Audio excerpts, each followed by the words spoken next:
Welcome back to Sasquatch Performance Garage, everybody. Today we are working on my dad's 2012 Ford Fusion. Called me earlier this week complaining about a coolant leak.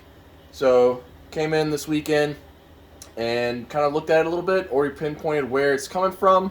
We are looking at this little water outlet housing right down here, coming out around there. So we're gonna go ahead and start pulling it apart, verify where it's actually coming from with that, and we will get this repaired today.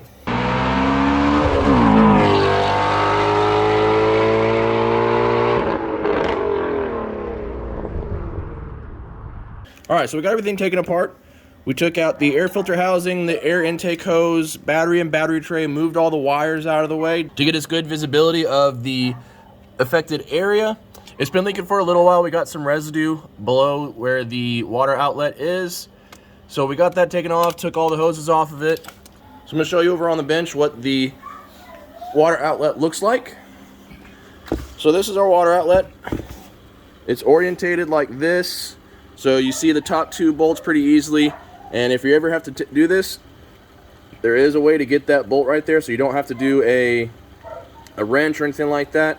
It has your main radiator, upper radiator hose, a heater hose, along with a service port right here. There is another little hose here that goes underneath the intake manifold. This is really easy to take off. Once you get the 4 bolts that hold this water outlet to the cylinder head, you are able to get this clamp off and then take that hose off. Not actually too hard. You got enough room to play with on there. So the issue with ours, as you can see right here, this is what our gasket looks like. Our gasket's not supposed to look like that. It should look like that, where it is straightforward. So if we take this gasket out, we can kind of see already. You can see here that the gasket is actually ripped. And also, the housing itself is actually broken. I don't know if maybe it got too hot and the gasket expanded and broke this off, or if it just from fatigue, but this actually did break, which caused our gasket to push out and also rip and made our leak. So we're gonna go ahead, go to O'Reilly's, pick up a new one of these, and we will throw this back on. This is gonna be a real quick and easy task here. So we got the new coolant outlet on, got all the hoses put on. So we are gonna actually go ahead and do the valve cover gasket.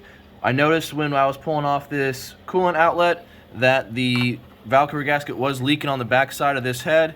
So we are gonna replace that while we're here. So we're gonna go ahead and start taking that apart and give you a little view of that as well.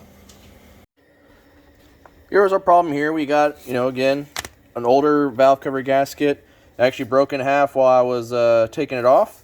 And it's actually really hard. Doesn't really have any elasticity to it. And here's our spark plug seals. So we got the valve cover moderately cleaned off. It's not going to be perfect. I'm not, trying to win any awards here, but we do get it clean to make sure that we can get a good mating surface to it. And here we go. We got this as far as our cylinder head here with all our the camshafts and timing and all that good stuff. Our timing chain's got good tension on it, so we're good there. And so we're just going to clean off the mating surfaces on here. Put the new gasket in the valve cover, throw this bad boy back on.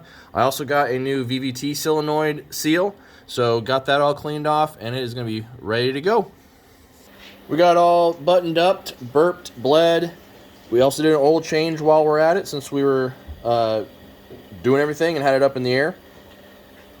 One little note that I want to make for anybody that's kind of looking for it, doing a 2012 Ford Fusion 2.5 liter, and they do the valve cover gasket, the VVT solenoid seal right here, Ford did kind of like a mid-year or early year change on this, that if it was built before or after January 2012, then it has a different VVT solenoid. Now, because of that, apparently it changes the seal. The cataloging did not show that, so they only showed one VVT solenoid for all 2012s. Put it on, actually had a little bit of an oil leak coming up through the seal.